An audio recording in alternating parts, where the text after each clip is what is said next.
નમસ્કાર મિત્રો, ખેડૂતરાજ યુટ્યુબ ચેનલમાં તમારું સ્વાગત છે। હા તો મિત્રો, જણાવી દઈએ કે પ્રધાનમંત્રી નરેન્દ્ર મોદીએ ખેડૂતો માટે એક મોટું એલાન કર્યું છે। ખેડૂતોને 1 લાખ કરોડની મદદ આપી છે। અરે ખેડૂત ભાઈઓ, શું તમે પણ 20મા હપ્તાની રાહ જોઈ થાકી ગયા છો? તો હવે આંખો ખોલી દો, કારણ કે સરકારે ચૂપચાપ કરી દીધો છે મોટો ખેલ। 15 જુલાઈ શું ખરેખર પૈસા આવશે? સાચી વાત છે કે પછી ખોટી?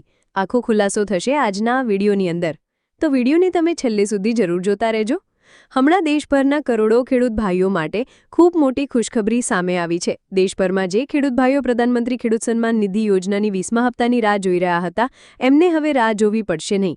પ્રધાનમંત્રી નરેન્દ્ર મોદીએ હવે આ બધા ખેડૂતોને આ યોજના હેઠળ એક મોટી ભેટ આપી છે, અને જે લાંબા સમયથી હપ્તાની રાહ જોઈ રહ્યા હતા તેનું હવે સમાધાન મળી ગયું છે।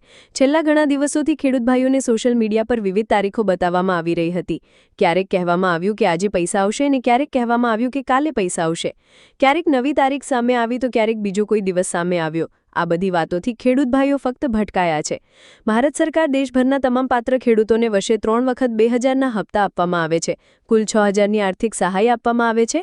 આ સહાય ખેડૂતોને ખેતીમાં સહયોગ માટે આપવામાં આવે, જેથી તેમને ખેતી દરમિયાન કોઈ પ્રકારની આર્થિક મુશ્કેલીનો સામનો ન કરવો પડે। આ યોજનામાં પ્રથમ હપ્તો એપ્રિલથી જુલાઈ વચ્ચે આપવામાં આવે છે, બીજો હપ્તો ઓગસ્ટથી નવેમ્બરની વચ્ચે આપવામાં આવે છે, અને ત્રીજો હપ્તો ડિસેમ્બરથી માર્ચ વચ્ચે લાભાર્થીઓના ખાતામાં ટ્રાન્સફર કરવામાં આવે છે। ગયા વર્ષની જેમ આ વખતે પણ અપેક્ષા રાખવામાં આવી હતી કે જૂન મહિનામાં જ આ રકમ ખેડૂતોના ખાતામાં ટ્રાન્સફર કરવામાં આવશે। આ જ આધારે કેન્દ્ર સરકાર તરફથી ફરી એકવાર સેન્ચ્યુરેશન ડ્રાઈવ પણ ચલાવવામાં આવ્યો હતો, અને ઘણા ચેનલો અને સોશિયલ મીડિયા પર આ માહિતી આપવામાં આવી હતી કે 5 જુલાઈ પ્રધાનમંત્રી ખેડૂત યોજનાના 20મા હપ્તાના પૈસા ખેડૂતોના ખાતામાં ટ્રાન્સફર કરવામાં આવશે। પરંતુ મિત્રો, હજુ સુધી પૈસા ટ્રાન્સફર કરવામાં આવ્યા નથી।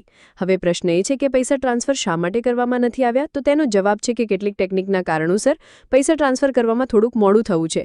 જો કે અપડેટ હાલમાં મળી રહી છે કે તે અનુસાર જુલાઈ મહિનાના પહેલા અઠવાડિયામાં તમામ લાભાર્થીઓને આ રકમ મળી જશે, એટલે કે 5 જુલાઈ અથવા તેના આસપાસ કોઈ દિવસે તમારા ખાતામાં પૈસા